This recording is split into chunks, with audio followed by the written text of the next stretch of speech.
එහෙම රටක් YouTube channel එකට ඔයාලා හැමෝම ගොඩක් ආදරයෙන් පිළිගන්නවා. අවුරුදු 27ක් පුරාවට කිසිම මනුෂ්‍ය වාසයක් නැති, මිනිසෙක්ගේ කටහඬක්වත් ඇහෙන්නේ නැති වනාන්තරයක හුදකලා වෙලා ජීවත් වෙන්න පුළුවන්ද? ඔයාලට ඒක හිතා ගන්නවත් පුළුවන්ද? ඉතින් අද ඒ කතාවයි ඔයාලට අරගෙන එන්නේ. වසර 27ක් හුදකලාවේ සැඟවුණු මිනිසා. අපේ වාහනයක ඉන්ධන හදිස්සියෙම ඉවරුනොත් අපි මොකද කරන්නේ? අපි කාට හරි කෝල් එකක් දෙනව නේද? උදව්වක් ඉල්ලලා.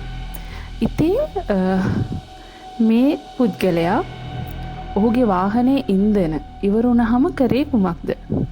එයා කලේ වාහනේ අතහැරලා දාලා ඒ ළඟ තිබුණ වනාන්තරයට ඇතුල් වෙලා දශක 3කට ආසන්න කාලයක් අතුරුදහන් වෙලා ජීවත් වුණ එක. 1986 වසරේදී ඇමරිකාවේ මේන් ප්‍රාන්තයේදී ක්‍රිස්ටෝෆර් තෝමස් නයිට් කියන මේ පුද්ගලයා තමයි මේ වගේ දරුණු තීරණයක් අරගත්තේ.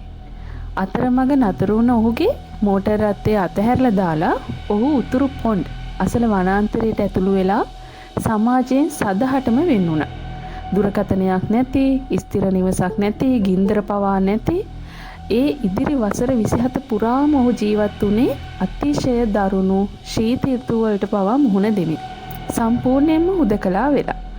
ඔහු වනාන්තරය තුල රහසිගත කඳවුරක් හදාගත්තා. ඔහුට ජීවත් වීමට අවශ්‍ය ආහාර, ගෑස්, බැටරි, පොත්පත්, ඇඳුම් පැළඳුම් ඒ හැම දෙයක්ම ඔහු ලබා ගන්නේ අසල තියෙන නිවාඩු නිකේතන වලට හොරෙන් ඇතුල් වෙලා.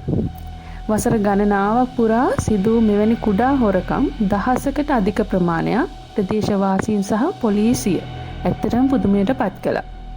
බඩු අතුරුදහන් වුණාට කිසිම පියසටහනක් හෝ බලහත්කාරයෙන් ඇතුළු වන සලකුණක් පොලිසියට හොයාගන්න බැරි වුණා. අවසානයේදී 2013 දී චලන සංවේදක කැමරාවකට ඔහු හසු වුණා. අත්අඩංගුවට ගත්ත පස්සේ නයිට් පැවසුවේ තමා මිනිසුන්ට වෛර කරන්නෙකු නොවන බවත්, තමා හුදෙක් තනිව සිටීමට කැමති අයෙක් පමණක් බවත්. නමුත් මෙහි ඇති පුදුම සහගත කරුණ වන්නේ ඊට පස්සේ වුණ දේ. දශක 3ක නිහඬතාවයකින් පස්සේ ඔහු නැවත සමාජයට පැමිණීමේදී ඔහුට තිබ්බ ලොකුම අභියෝගය තමයි මිනිසුන්ගේ කටහඬවල් ඇසීම, සමාජයේ වේගය, ශබ්දය සහ මිනිසුන්ගේ සමීප බව ඔහුට දරා ගන්න නොහැකි වුණා. සම්බන්ධතාවලින් සහ කාර්ය බහුලත්වයෙන් පිරුණු ලෝකෙක කෙනෙකු මේ ආකාරයෙන් නිහඬතාවය සහ හුදකලාව තෝරා ගන්න එකෙන් අදහස් කරන්නේ කුමක්ද? සමහර විට එය අපට මතක් කර දෙන්නේ ලෝකයෙන් පලා යාම පහසුවද තමා කවුද තේරුම් ගැනීම ඊට වඩා බෙහෙවින් අපහසු බවයි. ඉතින් ඔයාලා හැමෝටම ගොඩක් ස්තුතියි. ඔයාලා හැමෝටම මතක් කරනවා මෙහෙම රටක් YouTube channel එක subscribe කරලා මේ වගේ තවත් ඔයාලා මම විදියට කරන ලස්සන වීඩියෝස් ඔයාලට ඉස්සරහටත් බලන්න අපිත් එක්ක එකතු වෙන්න කියලා.